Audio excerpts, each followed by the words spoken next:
नमस्कार दोस्तों, अद्भुत स्टोरी किंग चैनल में आपका स्वागत है। तो दोस्तों, विक्रमादित्य बेताल को जब अपने साथ ले आता है तो बेताल राजा के लिए एक कहानी सुनाने का आग्रह करता है। तो बेताल की जो पहली कहानी है वह है पापी कौन है। तो काशी में प्रताप मुकुट नाम का एक राजा राज्य करता था। उसके वज्र मुकुट नाम का एक बेटा था। एक दिन राजकुमार दीवान के लड़के को साथ लेकर शिकार खेलने जंगल गया। घूमते घूमते उन्हें एक तालाब मिला। उसके पानी में कमल खिले हुए थे और हंस किलोल कर रहे थे। किनारों पर घने पेड़ थे जिन पर पक्षी चहचहा रहे थे। दोनों मित्र वहां रुक गए और तालाब के पानी में हाथ मुंह धोकर ऊपर महादेव के मंदिर पर गए। घोड़ों को उन्होंने मंदिर के बाहर बांध दिया। वो मंदिर में दर्शन करके बाहर आए तो देखते क्या है कि एक तालाब के किनारे राजकुमारी अपनी सहेलियों के साथ स्नान करने आई है। दीवान का लड़का तो वहीं एक पेड़ के नीचे बैठा रहा, पर राजकुमार से रहा ना गया। वह आगे बढ़ गया। राजकुमारी ने उसकी ओर देखा तो वह भी उस पर मोहित हो गई। राजकुमारी भी उसकी तरफ देखती रही। फिर उसने किया क्या कि जूड़े में से एक कमल का फूल निकाला और कान से लगाया, दांत से कुतरा और पैर के नीचे दबाया और फिर छाती से लगा अपनी सखियों के साथ चली गई। उसके जाने पर राजकुमार निराश हो गया। अपने मित्र के पास आया और सब हाल सुनाकर बोला, मैं इस राजकुमारी के बिना नहीं रह सकता हूँ, पर मुझे ना तो उसका नाम मालूम है ना ठिकाना। वह कैसे मिलेगी? दीवान के लड़के ने कहा, राजकुमार आप इतना घबराएं नहीं, वह सब कुछ बता के गई है। राजकुमार ने पूछा, वो कैसे? वह बोला, उसने कमल का फूल सिर से उतारकर कानों से लगाया तो उसने बताया कि मैं कर्नाटक की रहने वाली हूँ। दांत से कुतरा तो उसका मतलब था कि मैं दंतवाट राजा की बेटी हूँ। पांव से दबाने का अर्थ था कि मेरा नाम पद्मावती है। और छाती से लगाकर उसने बताया कि तुम मेरे दिल में बस गए हो।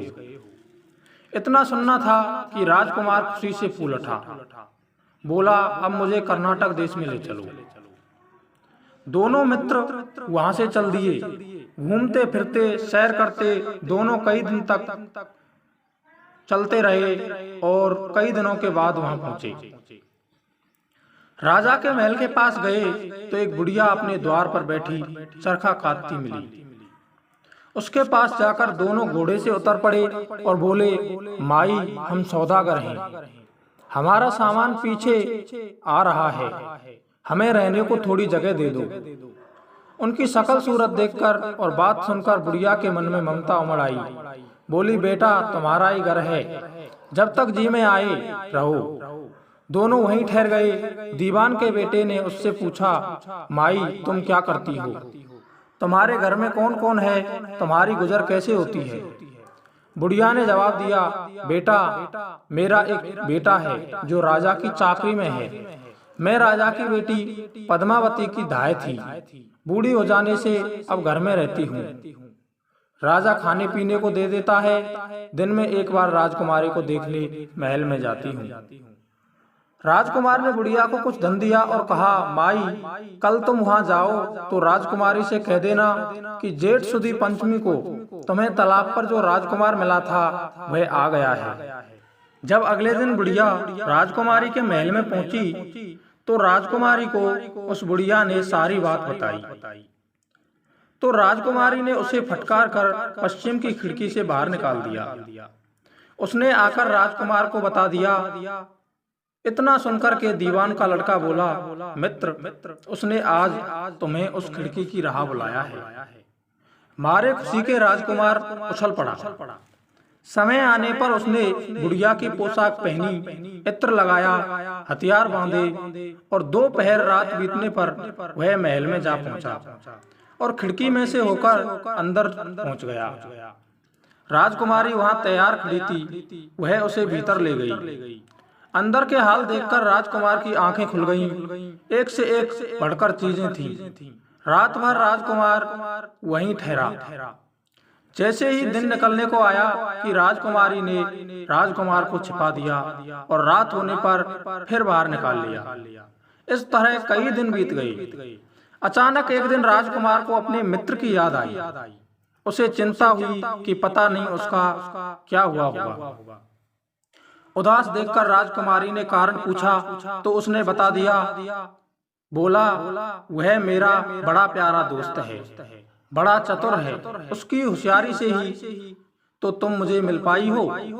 राजकुमारी ने कहा, मैं उसके लिए बढ़िया भोजन बनवाती हूँ, तुम उसे खिलाकर तसल्ली देकर लौट आना।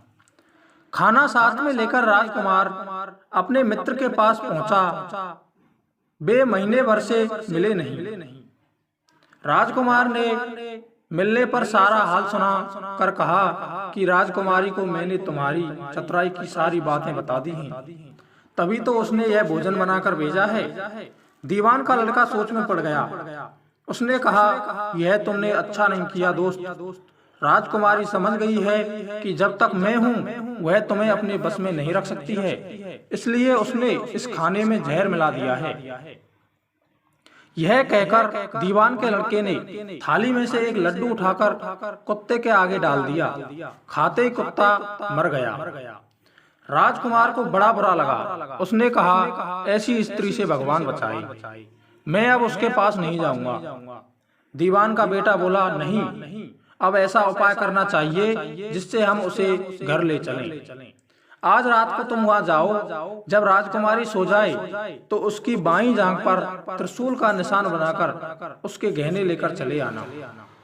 राजकुमार ने ऐसा ही किया। उसके आने पर दीवान का बेटा उसे साथ ले योगी का भेष बना मरघट में जा बैठा और राजकुमार से कहा कि तुम ये गहने लेकर बाजार में बेच आओ, कोई पकड़े तो कह देना कि मेरे गुरु के पास चलो और उसे यहाँ ले आना। राजकुमार गहने लेकर शहर गया और महल के पास एक सुनार को उन्हें दिखाया। देखते ही सुनार ने उन्हें पहचान लिया और कोतवाल के पास ले गया। कोतवाल ने पूछा तो उसने कह दिया कि ये मेरे गुरु ने मुझे दिए हैं। गुरु को भी पकड़वा लिया गया। सब राजा के सामने पहुंचे। राजा ने पूछा, योगी महाराज, ये गहने आपको कहां से मिले? योगी बने दीवान के बेटे ने कहा, महाराज, मैं मसान में काली चौदस को डाकनी मंत्र सिद्ध कर रहा था कि डाकनी आई। मैंने उसके गहने उतार लिए और उसकी बाईं जांघ में त्रिशूल का निशान बना दिया है। इतना सुनकर राजा महल में गया और उसने रानी से कहा कि पद्मावती की जांघ पर देखो कि त्रिशूल का निशान तो नहीं है। रानी ने देखा तो त्रिशूल का निशान बना हुआ था। राजा को बड़ा दुख हुआ। बाहर आकर वह योगी को एक ओर ले जाकर बोला, महाराज, धर्मशास्त्र में खोटी स्त्रियों के लिए क्या दंड है? योगी ने जवाब दिया, राजन, ब्राह्मण, गौ, स्त्री, लड़का और अपने आश्रय में रहने वाले में से कोई खोटा काम हो जाए तो उसे देश निकाला दे देना चाहिए। यह सुनकर राजा ने पद्मावती को डोली में बिठाकर जंगल में छुड़वा दिया। राजकुमार और दीवान का बेटा तो ताक में बैठे ही थे। राजकुमारी को अकेली पाकर साथ ले गए, अपने नगर में लौट आए और आनंद से रहने लगे। इतनी बात सुनाकर बेताल बोला, राजन, यह बताओ कि इनमें से पाप किसको लगा है? राजा ने कहा, पाप तो राजा को लगा है। दीवान के बेटे ने अपने स्वामी भक्त का काम किया है, कोतवाल ने राजा का कहना माना है और राजकुमार ने अपना मनोरथ सिद्ध किया है। राजा ने पाप किया है जो बिना विचारे उसे देश निकाला दे दिया है। राजा का इतना कहना था कि बेताल फिर उसी पेड़ पर जा लटका। राजा वापस गया और बेताल को लेकर चल दिया। बेताल बोला, राजन, सुनो, एक कहानी और सुनाता हूँ। तो दोस्तों, यह कहानी मैं आपको अगले वीडियो में सुनाऊंगा। इससे पहले यदि आपने हमारे चैनल को सब्सक्राइब नहीं किया है तो कृपया सब्सक्राइब कर लें और बेल आइकन को प्रेस कर लें, जिससे हम आपको ऐसी ही इंटरेस्टिंग कहानी रोजाना सुनाते रहें। जय हिंद, जय भारत।